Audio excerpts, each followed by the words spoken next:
Hi. Units and measurements. Chapter 2 part 7 video part 7 video significant figures and topic discuss ബാക്കി videos ഒന്നും കണ്ടിട്ടില്ല എന്നുണ്ടെങ്കിൽ തീർച്ചയായിട്ടും അത് കണ്ടിട്ട് മാത്രം ഈ ഒരു വീഡിയോ ആയിട്ട് മുന്നോട്ട് പോയാൽ മതി. കാരണം നമ്മുടെ ലെസൺ കഴിഞ്ഞുകൊണ്ടിരിക്കുകയാണ്. അപ്പോൾ അതെല്ലാം തന്നെ കംപ്ലീറ്റ് ആയിട്ട് മനസ്സിലാവണം എന്നുള്ളവർക്ക് തീർച്ചയായിട്ടും ബാക്കിയുള്ള വീഡിയോസും കൂടി കണ്ടിരിക്കുന്നത് നല്ലതാണ്. ഇനി ഈ ഒരു ടോപ്പിക്കിലേക്ക് പോവുകയാണെന്നുണ്ടെങ്കിൽ വളരെ സിമ്പിൾ ആണ്, പെട്ടെന്ന് സ്കോർ ചെയ്യാനും പറ്റും. അതായത് നമുക്ക് മാർക്ക് പെട്ടെന്ന് കിട്ടാൻ ചാൻസ് ഉള്ള ഒരു സബ്ജക്റ്റ് അല്ലെങ്കിൽ ഒരു ടോപ്പിക്കാണ് ഈ ഒരു സിഗ്നിഫിക്കന്റ് ഫിഗേഴ്സ് എന്നുള്ളത്. പക്ഷെ അതിനോടൊപ്പം തന്നെ ഒരുപാട് കൺഫ്യൂഷൻസും ഡൗട്ട്സും എല്ലാം അതിന്റെ ഒരു കാൽക്കുലേഷൻസിൽ വരികയും ചെയ്യും. പക്ഷെ അതെല്ലാം തന്നെ ഒരു ബേസിക് അണ്ടർസ്റ്റാൻഡിങ് ഉണ്ടെങ്കിൽ, അതായത് ഈ സിഗ്നിഫിക്കന്റ് ഫിഗേഴ്സ് കണ്ടുപിടിക്കാൻ നിങ്ങൾക്ക് 5 റൂൾ അറിഞ്ഞിരിക്കണം. ആ 5 റൂൾസ് നിങ്ങൾക്ക് അറിയാമെന്നുണ്ടെങ്കിൽ തീർച്ചയായിട്ടും ഏത് നമ്പർ തന്നാലും നിങ്ങൾക്ക് അതിലുള്ള സിഗ്നിഫിക്കന്റ് ഫിഗേഴ്സ് എത്രയാണെന്നുള്ളത് പെട്ടെന്ന് തന്നെ ക്യാച്ച് ചെയ്യാനായിട്ട് പറ്റും. അപ്പൊ ആദ്യം ഈ സിഗ്നിഫിക്കന്റ് ഫിഗേഴ്സ് എന്നതുകൊണ്ട് ഉദ്ദേശിക്കുന്നത് എന്താണെന്ന് മനസ്സിലാവണ്ടേ. അതെന്താണെന്ന് വെച്ചാൽ, ഇപ്പൊ സപ്പോസ് ഞാൻ 2.5 സെന്റിമീറ്റർ എന്ന് എഴുതുകയാണെന്ന് വിചാരിക്കുക. അപ്പൊ കണ്ടാൽ തന്നെ മനസ്സിലാവും ഇതൊരു സ്കെയിൽ കൊണ്ട് എടുത്ത അളവാണ്. അപ്പൊ സ്കെയിലിന്റെ ലീസ്റ്റ് കൗണ്ട് എറർ, അല്ലെങ്കിൽ അത് ഉപയോഗിച്ച് അളക്കാവുന്ന ഏറ്റവും ചെറിയൊരു അളവ് എന്ന് പറഞ്ഞാൽ മില്ലിമീറ്റർ ആണ്. അതുകൊണ്ട് തന്നെ ഈ 2 എന്ന് പറയുന്ന ഒരു കംപ്ലീറ്റ് സെന്റിമീറ്റർ ആണ്. അപ്പൊ അതിലൊരിക്കലും ഇറേഴ്സ് വരാൻ ചാൻസ് ഇല്ല. അപ്പൊ ഈ ഒരു നമ്പറിൽ ഇറർ എവിടെയാണ് പോസിബിൾ? ഈ 0.5 അല്ലെങ്കിൽ ഈ പോയിന്റിന് ശേഷം വയ്ക്കുന്ന ലാസ്റ്റ് ഡിജിറ്റിലാണ് നമ്മൾക്ക് ഇറർ പോസിബിൾ ഉള്ളത്. ഇപ്പൊ ഇനി അടുത്ത കാര്യം നോക്കണം. ഇപ്പൊ 23.5 സെന്റിമീറ്റർ ഞാൻ എഴുതിയെന്ന്, ഇതും സ്കെയിൽ ഉപയോഗിച്ചെടുക്കാവുന്ന ഒരു അളവ് തന്നെയാണ്. അപ്പൊ ഈ കാര്യത്തിൽ നോക്കിയാലും ഇറർ വരാവുന്നത് ഈ 5 അല്ലെങ്കിൽ ഇതിന്റെ ലാസ്റ്റത്തെ ഡിജിറ്റ് ഏതാണോ ആ ലാസ്റ്റ് ഡിജിറ്റിലായിരിക്കും ഇറർ വരാനുള്ള സാധ്യത കൂടുതൽ. അപ്പൊ അതിന് മുൻപുള്ള ഇറർ ഇല്ലാത്ത ഡിജിറ്റ്സിനെയാണ് നമ്മൾ റിലയബിൾ ഡിജിറ്റ്സ് എന്ന് വിളിക്കുന്നത്. റിലയബിൾ. ഇനി ഇറർ ഉള്ള ഡിജിറ്റിന്, അതായത് കുറച്ച് മിസ്റ്റേക്ക് ഉണ്ട് എന്ന് നമ്മൾ ലാസ്റ്റത്തെ ഡിജിറ്റിന് എന്തായാലും ചെറിയൊരു ഇറർ വരാൻ ചാൻസ് ഉണ്ട്. അപ്പൊ ആ ഡിജിറ്റിനെ വിളിക്കുന്ന പേരാണ് അൺസർട്ടൈൻ ഡിജിറ്റ്. അതായത് ചെറുതായിട്ട് അൺസർട്ടൈൻ കൊണ്ട് ഉദ്ദേശിക്കുന്നത് ആ ഒരു ഇറർ ഉണ്ട് എന്നുള്ളത് തന്നെയാണ്, അല്ലെങ്കിൽ അവിടെ എന്തോ ഒരു ചെറിയ മിസ്റ്റേക്ക് പോസിബിൾ ആണ് എന്നുള്ളത് തന്നെയാണ് ഈ അൺസർട്ടൈൻ ഡിജിറ്റ് കൊണ്ട് അവർ ഉദ്ദേശിക്കുന്നത്.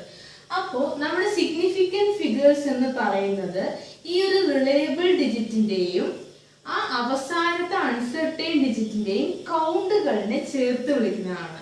അതായത് significant figures is equal to reliable digits plus uncertain digits.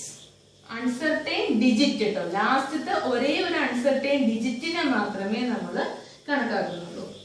അപ്പൊ ഇനി ആദ്യത്തെ റൂളും ഈ ഒരു എക്സാമ്പിളിലൂടെ തന്നെ ഞാൻ പറഞ്ഞു തരാൻ പോവുകയാണ്.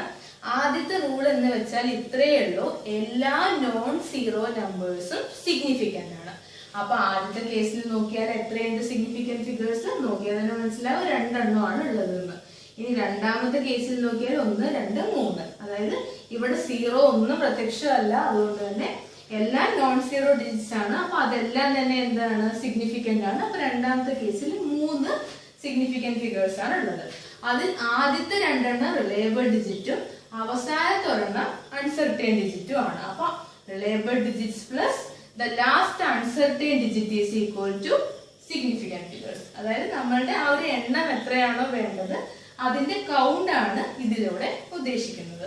ഇനിയിപ്പോ നിങ്ങൾക്ക് ആദ്യത്തെ റൂൾ എന്തായാലും കിട്ടിക്കഴിഞ്ഞാൽ അത് വളരെ സിമ്പിളും ആണ്, എല്ലാ നോൺ സീറോ ഡിജിറ്റ്സും സിഗ്നിഫിക്കന്റ് ആണ് എന്നുള്ളത്. അപ്പൊ പിന്നെ സീറോസിന്റെ കാര്യം അപ്പൊ എന്തായിരിക്കും? അവർ സിഗ്നിഫിക്കന്റ് അല്ലേ?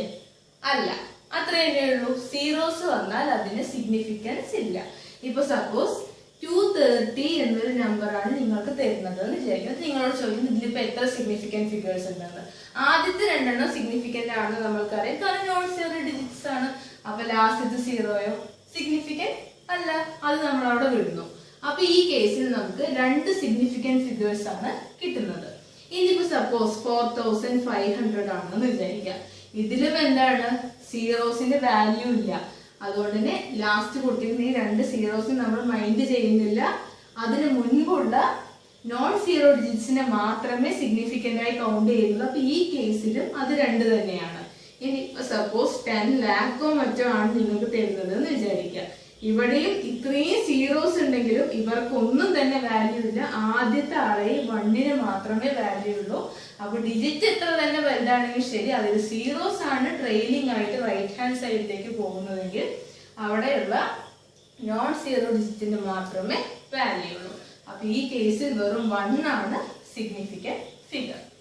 ഇനി അടുത്തൊരു ഡൗട്ട് അല്ല, ഇനി അടുത്ത് മനസ്സിലാക്കേണ്ട കാര്യം എന്ന് വെച്ചാല് സീറോസിന് വാല്യൂ ഇല്ല. ഓക്കെ, അത് മനസ്സിലായി. അപ്പൊ സീറോസിന് എപ്പോഴായിരിക്കും വാല്യൂ വരിക? സീറോസിന് വാല്യൂ വരണമെന്നുണ്ടെങ്കിൽ ഒരു കണ്ടീഷനേ ഉള്ളൂ. സീറോന് വാല്യൂ വരണമെങ്കിൽ ആ ഒരു സീറോ നടുക്കായിരിക്കണം നിൽക്കുന്നത്. എന്തിന്റെ നടുക്ക്? 2 നോൺ സീറോ ഡിജിറ്റ്സിന്റെ നടുക്കാണ് ഒരു സീറോ നിൽക്കുന്നതെങ്കിൽ അത് തീർച്ചയായിട്ടും സിഗ്നിഫിക്കന്റ് ഫിഗർ ആയിട്ട് മാറുന്നു. ഇപ്പൊ എക്സാമ്പിൾ 201 ആണ് എന്ന് വിചാരിക്കുക. ഈ സീറോന് മിഡിലാണ് നിൽക്കുന്നത്. ഈ സീറോ മിഡിലാണ് നിൽക്കുന്നത്. എന്തിന്റെ മിഡില്? 1ന്റെയും 2ന്റെയും മിഡിലായിട്ടാണ് നിൽക്കുന്നത്. ഈ കാര്യത്തിൽ 1 ആയാലും ശരി 2 ആയാലും ശരി നോൺ സീറോ ഡിജിറ്റ്സ് ആയതുകൊണ്ട് തന്നെ അതിന് വാല്യൂ ഉണ്ട്, സിഗ്നിഫിക്കന്റ് ആണ്. അപ്പൊ ഈ 2 സിഗ്നിഫിക്കന്റ് ഫിഗേഴ്സിന് നടുക്ക് നിൽക്കുന്ന ഈ സീറോവിനും വാല്യൂ വരികയാണ്. അതാണ് നിങ്ങളുടെ അടുത്ത റൂളും. അതായത് zeros in between 2 non zero digits R significant. ഇനി അടുത്ത് വേണമെങ്കിൽ നിങ്ങൾക്ക് ഇപ്പോൾ ആലോചിക്കും, ഇപ്പൊ 2308 എന്നുള്ളൊരു നമ്പറാണ് നിങ്ങൾ നോക്കുന്നതെങ്കിൽ ഈ സീറോ വരുന്നത് എവിടെയാണ്? 2 സിഗ്നിഫിക്കന്റ് ആയിട്ടുള്ള നോൺ സീറോ ഡിജിറ്റുകളുടെ നടുവിൽ. അപ്പൊ ഈ ഒരു സീറോന് സിഗ്നിഫിക്കൻസ് വരുന്നു. അപ്പൊ ഇതിൽ എത്ര ഉണ്ടെന്ന് ചോദിച്ചാൽ 4 സിഗ്നിഫിക്കന്റ് ഫിഗേഴ്സ് ആണ് നമുക്ക് കിട്ടുക. ഈ കേസിൽ 2 എണ്ണമാണ് നമുക്ക് കിട്ടുക. ഇനി അടുത്ത ഡൗട്ട് എന്താണെന്ന് ചോദിച്ചാല് 2001, അതായത് 2001. ഈ കാര്യത്തിൽ അപ്പൊ നിങ്ങൾ എന്തായിരിക്കും ആൻസർ പറയാ? ഇപ്പൊ 2 എന്ന് പറഞ്ഞാല് സിഗ്നിഫിക്കന്റ് ആണ്. പക്ഷെ ഈ സീറോന്റെ കാര്യം നോക്കിയാൽ ഇപ്പുറത്തെ സീറോ സിഗ്നിഫിക്കന്റ് ആണോ അതോ അല്ലയോ? അതവിടെ ഒരു ഡൗട്ടാണ്. പക്ഷെ ഡൗട്ടിന്റെ ഒന്നും ആവശ്യമില്ല. ഇവര് 2 പേരിനെയും ഒരുമിച്ച് മിഡിലാക്കി നിർത്തിയിരിക്കുകയാണ് 2 അറ്റത്തുമുള്ള നോൺ സീറോ ഡിജിറ്റുകൾ. അപ്പൊ തീർച്ചയായിട്ടും നോൺ സീറോ ഡിജിറ്റുകളുടെ നടുവിൽ വരുന്ന എല്ലാ സീറോസിനും വാല്യൂ ഉണ്ട് എന്നതാണ് അർത്ഥം. ഇനിയിപ്പോ 200005 എന്നാണെന്ന് വിചാരിക്കുക. അവസാനം ആരുണ്ട് ഇവര് ഈ ഇത്രയും സീറോസിനെ പിടിച്ചു നിർത്താനായിട്ട്? അവര് 2 അറ്റങ്ങളിലായിട്ടും 2 സിഗ്നിഫിക്കന്റ് ഫിഗേഴ്സ് അഥവാ നോൺ സീറോ ഡിജിറ്റ്സ് ഉണ്ട്. അതുകൊണ്ട് തന്നെ നടുവിലുള്ള എല്ലാവർക്കും വാല്യൂ വരുന്നു. ഇതെല്ലാം തന്നെ എന്തായി മാറുന്നു? സിഗ്നിഫിക്കന്റ് ആയിട്ട് മാറുന്നു. അല്ലാതെ ഫസ്റ്റത്തെ കേസ് നോക്കിയിട്ട് 2 എണ്ണത്തിന്റെ മിഡിൽ വരുന്ന ഒരേ ഒരു സീറോന് മാത്രമേ സിഗ്നിഫിക്കൻസ് ഉള്ളൂ എന്ന് നിങ്ങൾ ഒരിക്കലും തെറ്റിദ്ധരിക്കാനായിട്ട് പാടില്ല. അപ്പോ സീറോന് വാല്യൂ വരുന്ന ഒരു കാര്യം നമുക്ക് പിടികിട്ടി. ഇനി അടുത്തത് നിങ്ങളിപ്പോ ചിന്തിക്കുന്നുണ്ടാവും, ഇപ്പൊ 2308 വെച്ചിട്ട് നമുക്ക് ഒന്ന് നോക്കാം. അത് 23.08 എന്നായിരുന്നെങ്കിലോ? അപ്പൊ നിങ്ങൾ എന്ത് പറയും? ഇതിൽ എത്ര സിഗ്നിഫിക്കന്റ് ഫിഗേഴ്സ് ഉണ്ടെന്ന് ചോദിച്ചാൽ ഡെസിമൽ വന്നപ്പോ ആകെ കൂടി എല്ലാം പോയില്ലേ? അങ്ങനെ ഒന്നും പോകേണ്ട ആവശ്യമില്ല. നമ്മൾ ഈ ഡെസിമലിനെ കണക്കാക്കുന്നില്ല. ഡെസിമലിന് വാല്യൂ വരുന്ന സ്ഥലം വേറെ ഉണ്ട്, പറഞ്ഞുതരാം. ആ ഡെസിമലിനെ നമ്മൾ ഇപ്പൊ കണക്കാക്കുന്നില്ല. ഈ സീറോനെ മാത്രം ഒന്ന് നോക്കുക. ഇതിന്റെ ലെഫ്റ്റ് സൈഡിലുള്ള ഡിജിറ്റ് 3 ആണ്, റൈറ്റ് സൈഡിലുള്ള ഡിജിറ്റ് എന്ന് പറഞ്ഞാൽ 8 ആണ്. അവർ 2 പേരും നോൺ സീറോ ഡിജിറ്റ് ആണ്, അതുകൊണ്ട് സിഗ്നിഫിക്കന്റ് ആണ്. അപ്പൊ അവരുടെ നടുക്ക് ഒരു ഡെസിമൽ പോയിന്റ് ഉണ്ടെങ്കിൽ കൂടി ഇവർ 2 പേരുടെ നടുക്ക് എൻക്ലോസ് ആയിട്ട് നിൽക്കുന്നത് കാരണം ഈ സീറോയ്ക്കും എന്താണ്? വാല്യൂ ഉണ്ട്. അതുകൊണ്ട് തന്നെ ഇവിടെ 4 എണ്ണം തന്നെയാണ് സിഗ്നിഫിക്കന്റ് ഫിഗേഴ്സ് വരുന്നത്. ഒരു ഡെസിമൽ വന്നതുകൊണ്ട് ഒന്നും തന്നെ ചേഞ്ച് ആയിട്ടില്ല. അപ്പൊ പിന്നെ ഡെസിമലിന്റെ സിഗ്നിഫിക്കൻസ് എന്താണ്, അല്ലെങ്കിൽ അതിന്റെ ഒരു റോൾ എന്താണെന്നുള്ളത് അറിയണ്ടേ? ഡെസിമലിന്റെ പണി എന്ന് പറഞ്ഞാൽ എല്ലാവർക്കും വില ഇല്ലാതാക്കുന്ന ഒരു പരിപാടിയുണ്ട്, ചില ഭാഗങ്ങളിൽ വില വരുത്തുന്ന ഒരു പരിപാടിയുണ്ട്. ഇപ്പൊ സപ്പോസ് 1നേക്കാളും ചെറിയ വാല്യൂസ് ആണ്, അതായത് 0 പോയിന്റ് തൊട്ടിട്ടാണ് നിങ്ങൾ തുടങ്ങുന്നത് എന്ന് വിചാരിക്കാം. 1നേക്കാളും ചെറിയൊരു നമ്പർ എന്ന് പറയുമ്പോൾ തീർച്ചയായിട്ടും 0 പോയിന്റ് തൊട്ടിട്ടേ തുടങ്ങുള്ളൂ. അപ്പൊ 0.005 എന്നൊക്കെയാണ് ഇപ്പോ ഡിജിറ്റ് വരുന്നതെങ്കിൽ ഈ ഡെസിമലിന്റെ പണി എന്ന് പറഞ്ഞാൽ ഈ ഡെസിമലിന്റെ ലെഫ്റ്റ് സൈഡ് ഉള്ളതും റൈറ്റ് സൈഡ് ഉള്ളതും ആയിട്ടുള്ള എല്ലാ സീറോസിന്റെയും വാല്യൂ ഇതങ്ങ് ഇല്ലാതാക്കും. ഇപ്പൊ ഇവിടെ ആകെ കൂടി ഒരേ ഒരു സിഗ്നിഫിക്കന്റ് ഫിഗറേ ഉള്ളൂ, അത് നമ്മുടെ 5 ആയിട്ട് വരും. ഇനിയിപ്പോ നോക്കിക്കോളൂ, 0.00010 എന്നാണ് വരുന്നതെന്ന് വിചാരിക്കുക. ഇവിടത്തെ സ്പെഷ്യാലിറ്റി എന്താണെന്ന് ചോദിച്ചാല് ഈ ഡെസിമൽ എന്തായാലും ലെഫ്റ്റ് സൈഡിലും റൈറ്റ് സൈഡിലും ഉള്ളതായിട്ടുള്ള സീറോസിന്റെ മുഴുവൻ വാല്യൂ കളഞ്ഞു ടിൽ 1.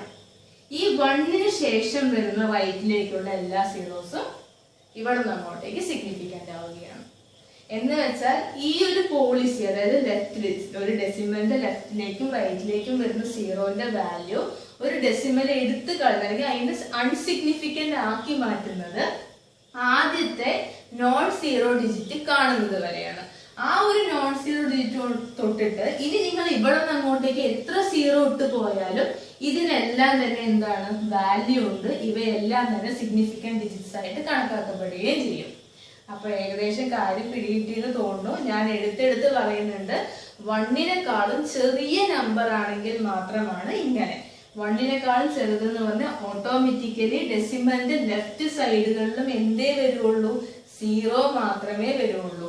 റൈറ്റ് സൈഡുകളിലും കുറച്ച് സീറോയ്ക്ക് ശേഷം മാത്രമേ ഒരു നമ്പർ വരാനായിട്ട് ചാൻസ് ഉള്ളൂ. ഇനി അങ്ങനെ അല്ല 0.25 ഉണ്ടെങ്കിൽ ഇവിടെ എന്താ, അതിന് വാല്യൂ കളയാനായിട്ട് ഇവിടെ ഒരു സീറോയും നമ്മൾ വിട്ടുവെച്ചിട്ടില്ല. ലെഫ്റ്റിൽ ഒരു സീറോ മാത്രമേ ഉള്ളൂ. അപ്പൊ ആ സീറോന്റെ മാത്രം വാല്യൂ കളയുന്നുള്ളൂ. കാരണം എന്താ, ഇവിടെ ഒരു സീറോയും കൊടുത്തിട്ടില്ല. സ്ട്രെയിറ്റ് നമ്മൾ നോൺ സീറോ ഡിജിറ്റ്സ് മാത്രമേ ഉള്ളൂ. അപ്പൊ ഈ കാര്യത്തിൽ 2 സിഗ്നിഫിക്കന്റ് ഡിജിറ്റ്സ് വരിക.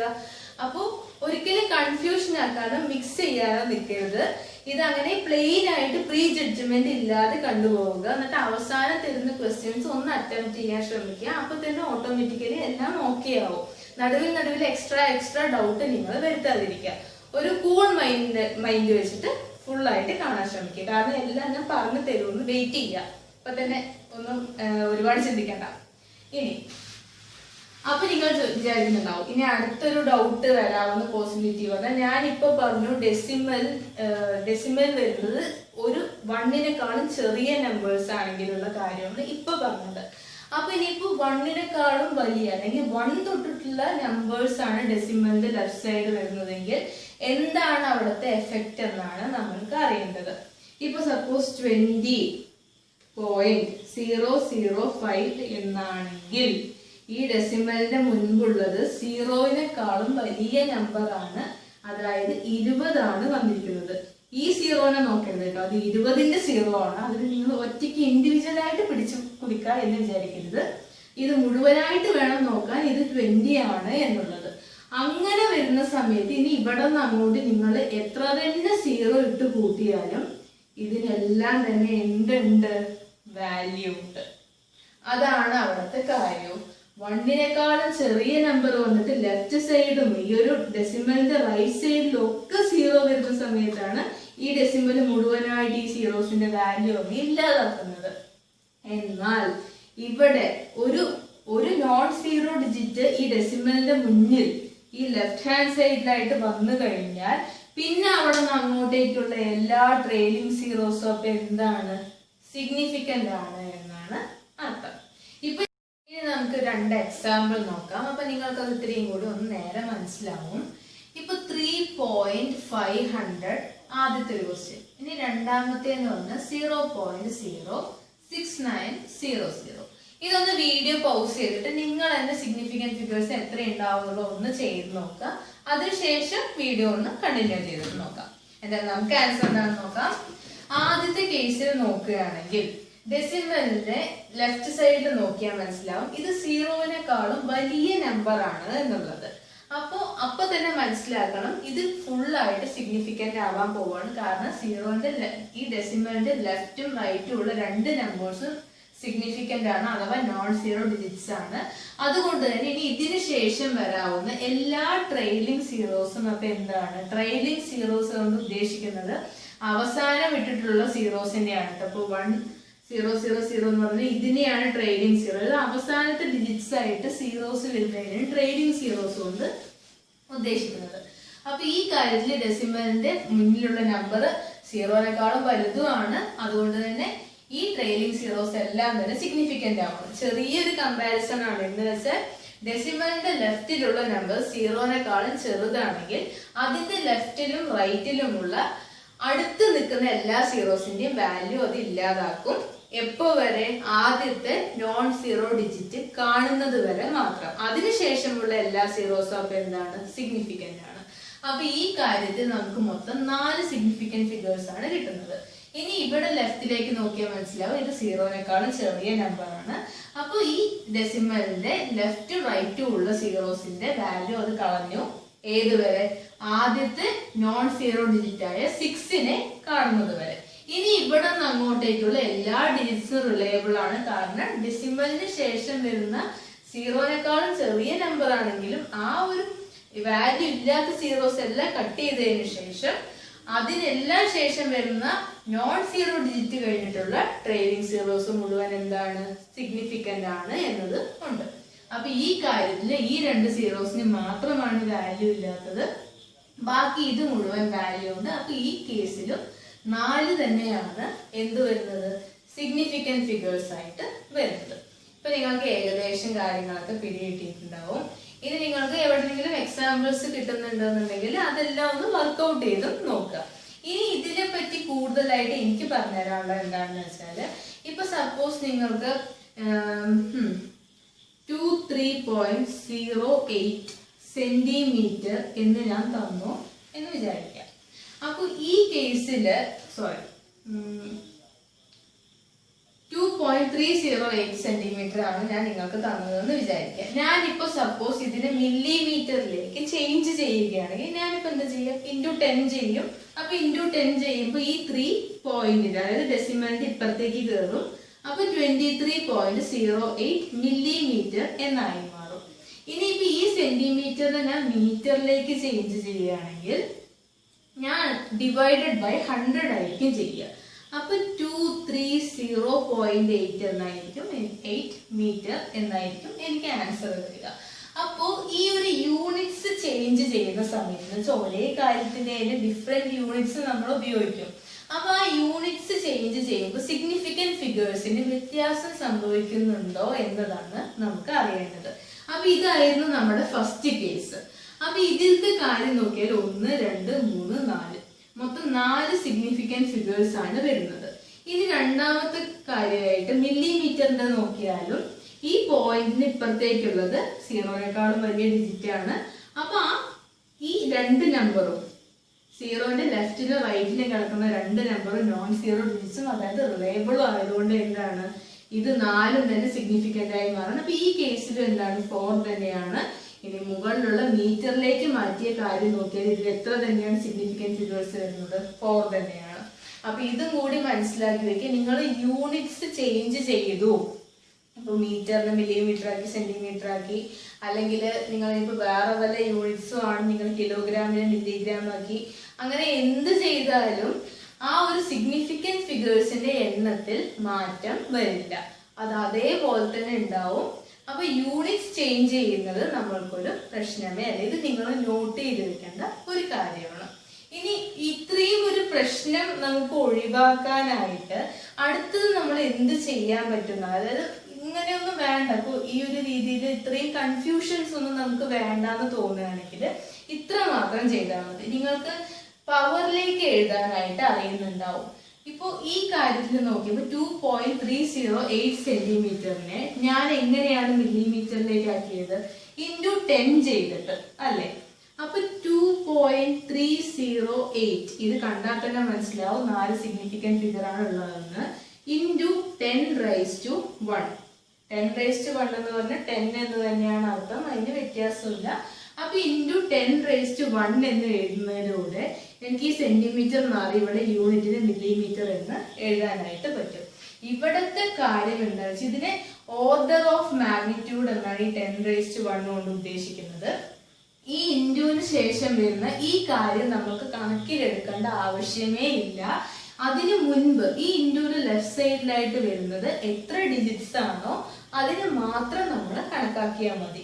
ഇനി നോക്കുക, ഇതിപ്പോ ഞാൻ മില്ലിമീറ്ററിലേക്ക് ആക്കി. ഇനി അടുത്ത കാര്യത്തിൽ ഞാൻ ഇതിന് മീറ്ററിലേക്കാണ് ആക്കുന്നത് എന്ന് വിചാരിക്കും. 2.308 സെന്റിമീറ്റർ. അപ്പൊ ഞാൻ എഴുതി 2.308 ഇൻറ്റു ആണെങ്കിൽ നമ്മൾക്ക് ഈ സെന്റിമീറ്ററിനെ മീറ്റർ ആക്കാനായിട്ട് ഡിവൈഡഡ് ബൈ 100 ആണ് ചെയ്യേണ്ടത്.